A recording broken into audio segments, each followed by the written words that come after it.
All right, do you know in 22 days is election day? The presidential primary election is on June 7th. Well, in November, we're going to vote for our new president. I think most of you guys in here are able to vote and have the right and the required age is 18 years old. This will be my first election. I already registered to vote. It was like 4 weeks ago. Here at school, if you don't know where to register, here at school, that's where it's possible. Also, if you want to vote for this for the presidential primary election, you need to be registered by next Monday, so that's May 23rd. And the day is June 7th when you go out to vote. I won't miss it, because that's what I signed up for. Democracy is strong. You support the idea of democracy if you go out and vote. How does the voting look like in California? How can more people be reached and convinced to go out for a vote? Well, that's a good question, so let's take a closer look to that.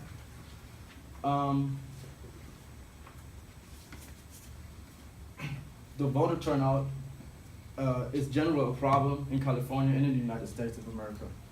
According to Balthazar from Public Policy Institute of California, voters registration is stable by 73%.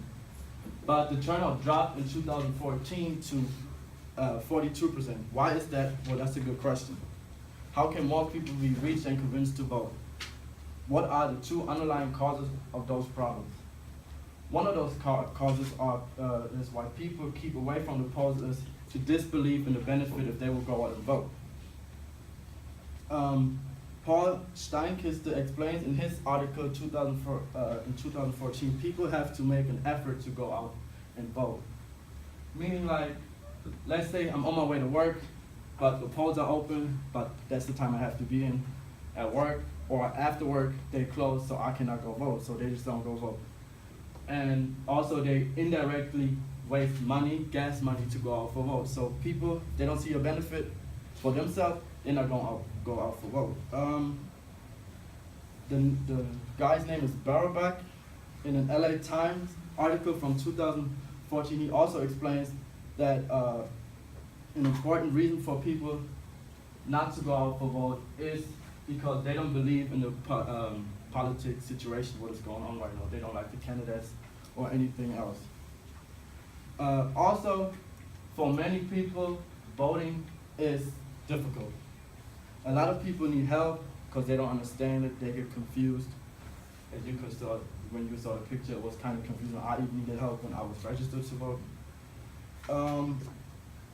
But how could that solution, how could we solve that, and what could be the solution for that problem? Well, I think first we have to understand and talk more about the importance of election days and voting. Voting could be helpful. It is also your right here in the United States to vote, and to me, it's a duty. It was very impressive to me how President Obama emphasized the importance of the voting during his commencement speech at Harvard University on May 7th. What he said is that it's the right and the responsibility to speak up and give his or her voice for America's future. And I completely agree with him, because without voting, we don't have democracy. We can go right in dictatorship. Also, Alexis Padilla, I don't know how to pronounce his last name, California Secretary of State, provides many ways to make voting more convenient. One of those is the voters' information. The voters' information is in English and in 9 different languages: Spanish, Chinese, Hindi, Japanese, Khmer, Korean, Tagalog, Thai, Vietnamese, and whatever that means. Also, there are voter hotlines that you can call, and you can just ask them questions if you need help. Yeah, that's good. How can people, the DMV just made this month in May, they they did a new progress. Let's say you don't have a license, but you're trying to get your license. You automatically, when you receive your license, you will be registered to vote. Or if you're trying to renew your license and you haven't been registered yet, you will automatically be registered to vote. And that's a pretty good thing, because now you don't have to go to schools or trying to find a way how to do that. Well, to finish it up, I think democracy lives through voting. If you don't vote, there's no democracy. You can, like I already said, go into dictatorship right now, and it wouldn't make no difference.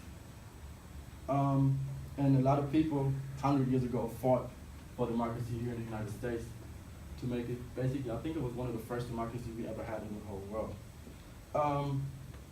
Of course, there are still problems with democracy. Nobody really want to go out to vote, and we still have to find more ways and better technology to make voting more convenient for a person. For example, the internet would be a good solution, but I think that's going to take a little bit because you still can hack every system, and you need to somehow prove that you're an American citizen and allowed to vote. To finish it up, I agree with President Obama. What he said was, you got to vote, and not just when it's cool. Thank you.